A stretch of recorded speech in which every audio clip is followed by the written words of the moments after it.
we are starting a little early, as we mentioned. There's a couple of people still on their way, one of them being our judge.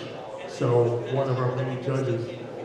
So, before I start, we're going to make this real interactive today. I'm going to try to make it fun for all you guys, because I know you guys like that. Before I start, we did the Porsche evolution of a Porsche supercar last month. How many of you guys saw that one? If you just raise your hand, the evolution of the Porsche supercar, we did. Okay, we got a lot of new people here too. We got some people from the previous event. Okay. We got these 6 cars that explain what this exhibit's all about, why we built it. But basically, when we did that Porsche supercar exhibit, the museum came to me and said, "Hey, Bill, how can we have like record attendance? 20,000 people show up during that event. How can we do something better?" And we were just kind of brainstorming. We're like, you know what, supercars. Not just Porsche supercars, but all the supercars for each of the decades. And luckily, a lot of the cars we have here, we were able to find in San Diego. Some from Arizona, the last one from the Peterson Museum, the Bugatti. These are super rare cars. And I'll talk to them why I think that's the case and why we selected these cars. How many of you guys know at least detail about at least one of these cars? If you can just raise your hand. Okay. I appreciate that. How many of you know in detail all 6 of these cars? Oh, okay. We're going to have some good questions, I think, today. Appreciate that. We've got some people that know all 6 of these cars. Okay, so trifecta. What is a trifecta? You've probably heard it, trifecta. There's other words, a holy trinity. You've heard all sorts of things. Basically, it started in the 80s, and I'll explain to that why it started in the 80s. And we got basically the 3 best cars that the manufacturers could produce in that decade. We're going to do the 80s and 90s today, and we're going to do the 2000s and 2010s in a couple of months. So you'll see some cars that you guys will definitely recognize, P1, LaFerrari, things like that. So these are the 80s and 90s trifecta. Basically, the deal was the manufacturers are kind of competing with each other. Who can make the very best cars? So that's why these cars became supercars. In this case, it was Ferrari competing against Porsche. In this case, Ferrari competing against Jaguar, Bugatti. We'll talk about that. So you'll see, we're kind of divided 1980s and 1990s, 3 cars in each one. So what I'm going to do is I'm going to talk about the decade, and then we're going to basically introduce each car. I'll talk to each car. I'm going to open up each car. I'm going to start each car. And then we're going to ask questions to the audience. So we asked you guys are going to ask me questions. And we got judges from the museum and some other people that are going to judge the best questions. We're going to give 2 to 3 prizes per car. I think I have about 20 prizes to give out for the best questions. And these are really good prizes. They're not just like, a piece of candy or something. They're some at the end. If you stay all the way to the end, we're going to pick the 3 best winners, and some of those prizes at the end, I should call rewards, because you get a reward for the best question, are from my own personal collection. So you definitely want to stay for that. These are pretty significant rewards. Okay, let me see. Is Maria here? Okay. We can probably start, and when Maria's one of the judges, so when she gets here, I'll introduce the 2 judges that we have today. Okay, so we're going to start, I know it's a lot of people here. I'm going to start on the far end here with the GTO, and we're going to start with the 80s. So if you guys, I know it's a lot of people here, so I'll do the best I can. I'll try to talk loud so you guys can hear me. But there's room on the side there where you can stand to as we open up and start these cars. So if you guys want to reposition as you like, I'm going to kind of walk on that side.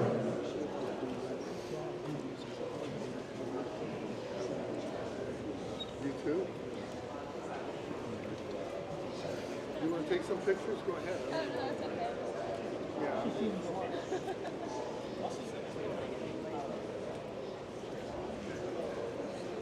Yeah, there's some room behind the DeLorean or next to the DeLorean, so you guys can position there. Sid's going to be helping here. Sid's an assistant curator here at the museum, so he's going to give me the keys to each car to start them up, and he'll be helping me start some of the other cars that I'm not as familiar with.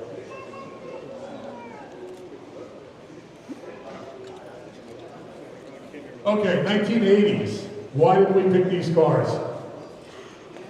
This car here, the GTO, is the first Ferrari supercar. And And what happened in the 80s was there's something, when they were racing cars, basically the attendance at the races was kind of low. People were just basically seeing production cars slightly modified to get people to come to the races. So the racing, motorsport, attendance was kind of low. And this is a really important decade. So what happened is the racing body said, you know what, let's do something to entice the manufacturers to come up with some really cool cars.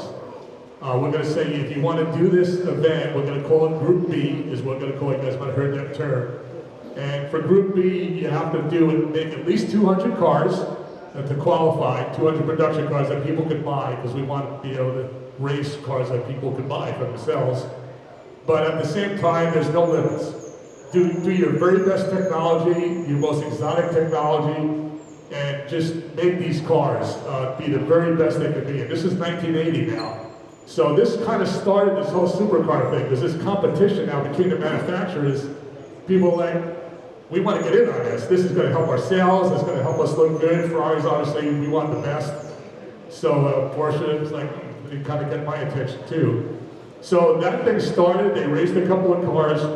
Group B started in 1982.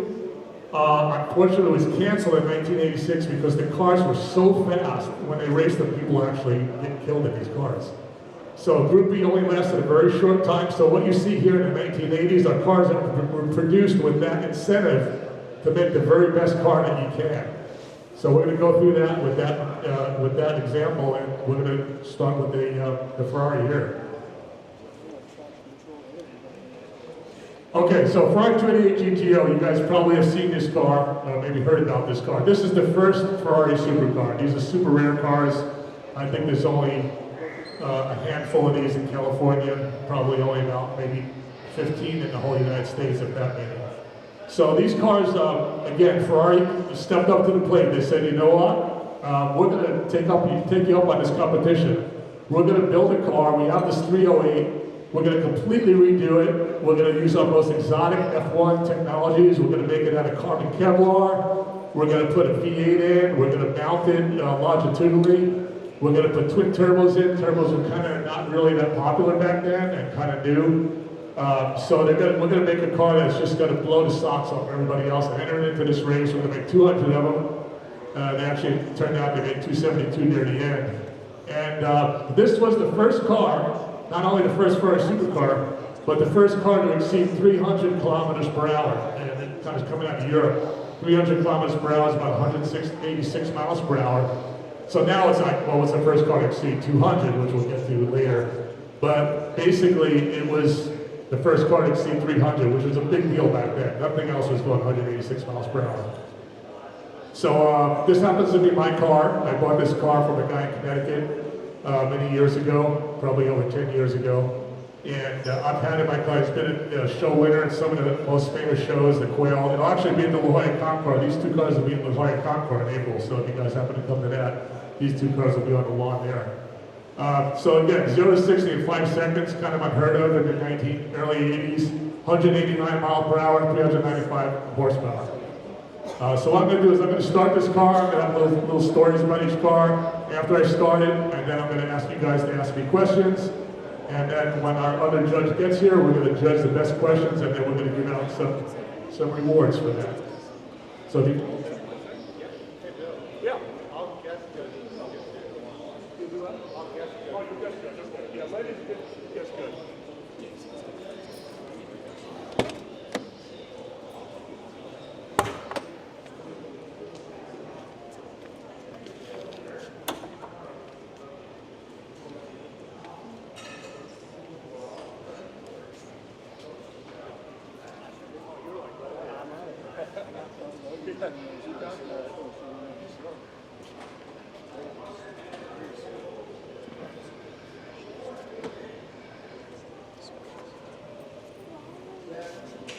okay, so check this out. This has got a V8 engine in the back. It's twin turbo, the things you see on the top of the intercoolers, because when the turbos, basically what they are, they're little wheels that spin super fast, kind of like a vacuum compressor. And it uses the exhaust, the air coming out of the exhaust to spool up one side of the turbo, and and then the other side has another impeller that compresses the air in the engine, and that makes the engine get a lot of horsepower given its size. So this is one of the first twin turbo engines. I mean, Porsche obviously started the deal, but one of the first for Ferrari, twin turbo V8. You can see the engine in there. One thing about the turbo cars is because the engine the turbo is using the exhaust, it tends to quiet the exhaust a little bit, so when I start this, it's not going to be explosive. The turbos are going to kind of muffle the exhaust a little bit. I'll start it and warm it up for a few seconds. I'll rev it just lightly because it's still going to be cold. But you'll kind of hear the sound of the turbos muffling a little bit. But again, this was super amazing technology in the 1980s. And again, the first Ferrari supercar, so it's pretty significant to have this car here. So I'll start it up now, let it idle for a bit, and then we'll go from there.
Okay, now that sound you started hearing there, that's the sound of the turbos. They're obviously cold, so I revved that to 4,000 RPM. Wow. That's the highest you heard. This car revs to 8,000.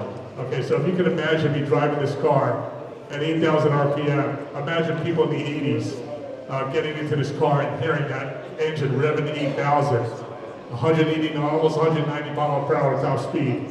Obviously a Ferrari supercar, if you look at the supercar today, the 288, the 40, F50, and so on, this is always considered the first Ferrari supercar.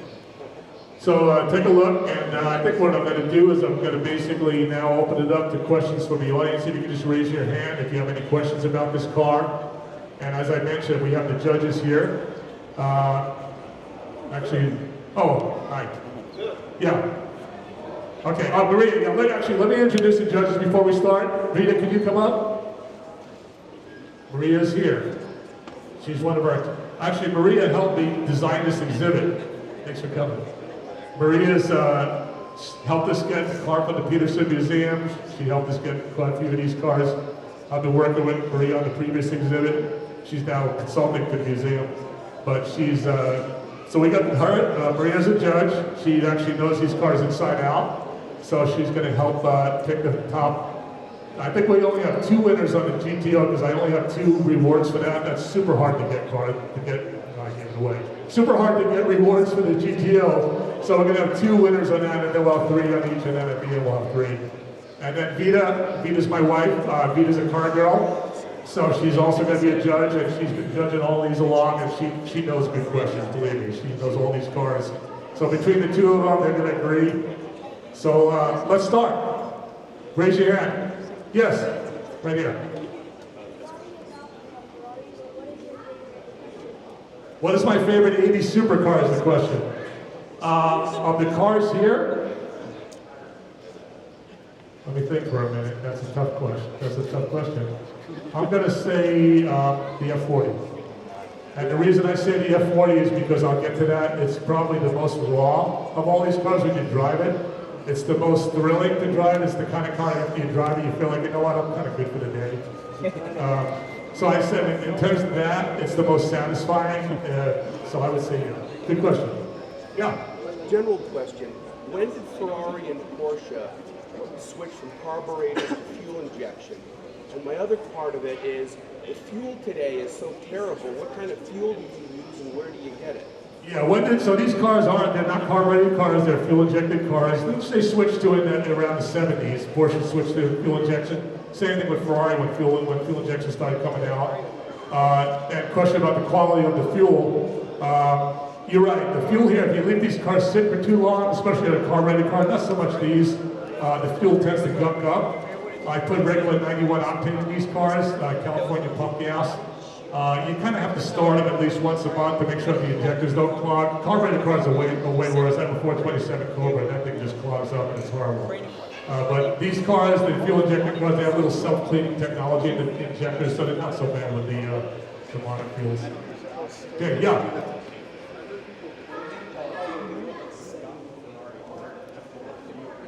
Yeah, the question is, he hears people call the 288 the forgotten Ferrari, and do I agree with that compared to the F40? Yeah, in some regards, it came out, the F40 had a lot of hype behind it. They had, Enzo was behind it, they introduced it at a big show, a big thing. They didn't really do that with this car. This car was kind of introduced silently. It was designed to be the first. There was really no competitor at the time. So when it came out, it was their best car they could do. But there was really nothing to say, well, how does it compare with anything? It's just so fast. So I would say, yeah, in some cases, people don't know what this car is, you're right. But I think now that's starting to change with the internet, where people start to read the history. You don't have to go buy a book on supercars. You can just type in 288 GTO on the web. And I think more and more people are coming up to me and say, Bill, I know what that car is. So I think you're going to see that changing over time now that the web and these cars are exposed a little bit better. Okay, any other? Yeah. There you are.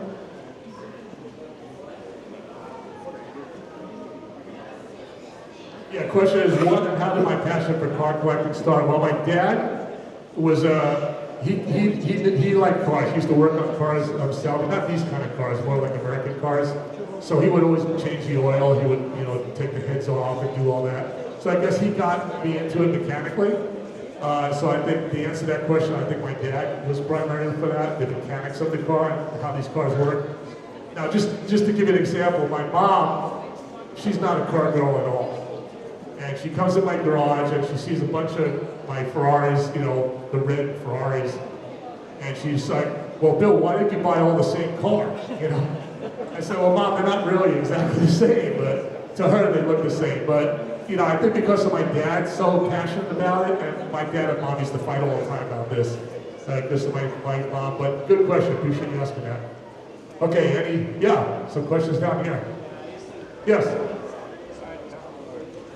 I've heard some people say that the Ferrari GTO is one of the worst Ferraris. Is that true? Yeah, this question is the Ferrari 288 GTO is one of the worst performing Ferraris, is what he's heard people say. I would say maybe it's one of the worst performing supercar Ferraris, because it's the first one. But I wouldn't say it's the worst performing Ferrari, because as I mentioned, it was the first one to hit 180 miles per hour. So in 1980s, if you were going to go back in that time frame, it would have been the best performing Ferrari. But today, if you compare it to the other supercars, it is obviously the worst one because it's the oldest one. But in the day, it would have been the highest performing Ferrari of all the Ferraris ever built. So good question. It's all relative to when the cars came out and when people are saying that. And yeah, today you'd say, yeah, it's the worst performing supercar Ferrari, I suppose you might say. If you can't compare it to a newer one, it's you not can't fair. compare it to a newer one. Yeah.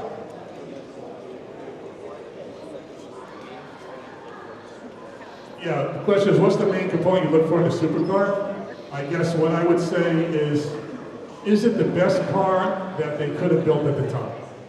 Basically you go to the engineers and you say, build us the best car, money's no object. So I'm looking for that passion at the time where the engineer says, you know what, we've got an open budget. They're asking us to build a car that we never built before. So I'm looking for that in a supercar. I'm looking for the engineers basically saying, you know what, we can just build whatever we want. Money's no object. Build the best we can, and then don't build a lot of them. Just build very few, just enough to make it still desirable.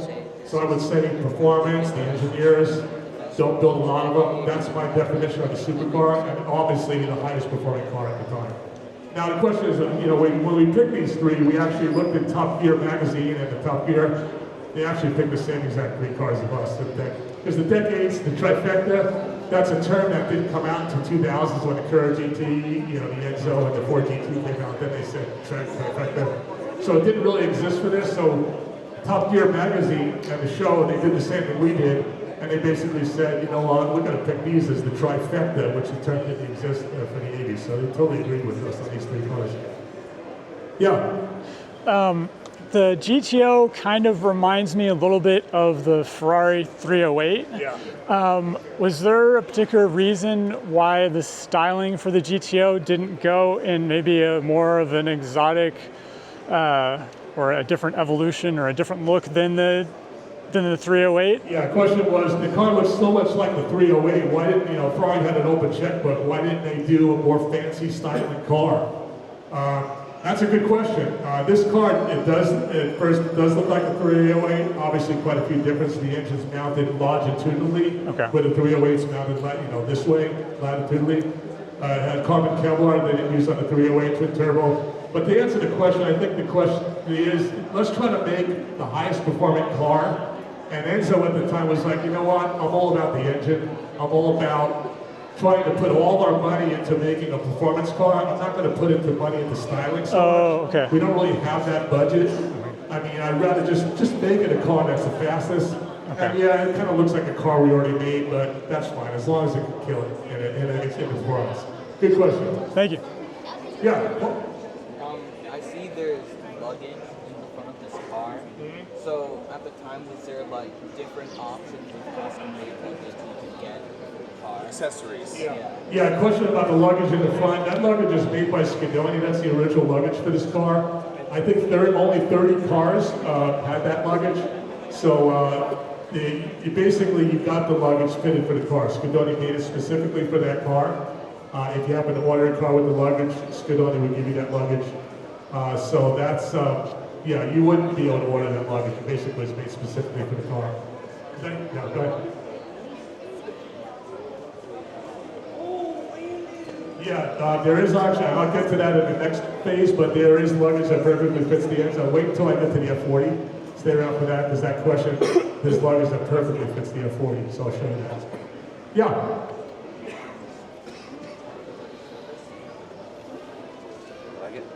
Yeah, question is, if one of these cars needs service, do I have a special guy to bring it to? I actually have a technician that works with me that comes to my house, and most of the oil changes he'll do at my house. But you're right, there's not a lot of people that know how to work on these cars. Turbos to spool in and feel that acceleration. I would say it's more for this car because the turbo's a little smaller, less on the F40, but there's something about the computer and how they bring on the turbo boost. This car actually loses boost as you get the increased pressure, so that's why the horsepower, even though the engines are almost the same size, the boost pressure goes down because they didn't have computers back then, so they had to use some exhaust recirculation, all kinds of mechanical ways of doing it. So when the revs go up in this car, you actually feel the power go down, and that's not the case in the F40. Actually, power goes up as it increases the revs. Okay, I'm gonna give it. Let me get one more at the end here because I've been kind of ignoring the end, and then we're gonna go on to the next car. Yeah.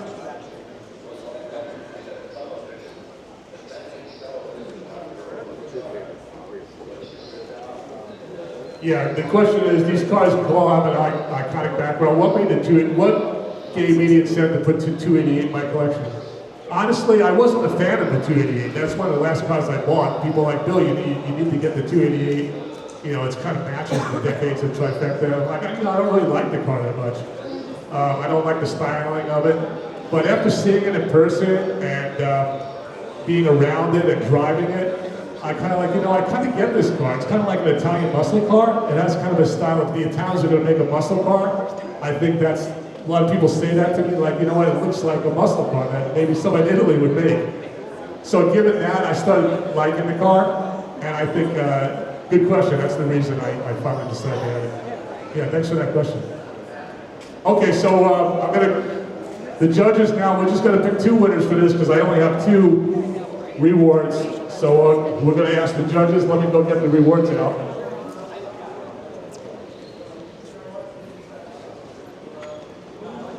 Are you old enough to drive? You have to be careful when you're first starting out. It's too tempting to push the pedal. Okay, so what I have here, I can only get 2 of these. This is a Ferrari 288 GTO Hot Wheel. Yep, and the original package unopened. These are super hard to get. I mean, if you go on eBay, you'd have a hard time finding these things. Believe me. So we're going to find the judges are kind of negotiating here on the best questions, and then we're going to give out 2 of these to the 2 best questions on the 288 GTO. We're going to do that for all these cars. Definitely stay till the end, because the end is going to be the best. I guarantee the prizes, that rewards at the end are going to be way better than these. And these are pretty good. Porsche 911 Carrera. Thank you for watching my San Diego Automotive Museum Decades of Trifecta video. This is video number 1 of the Ferrari 288 GTO. You may also like to watch the other 5 cars in this series.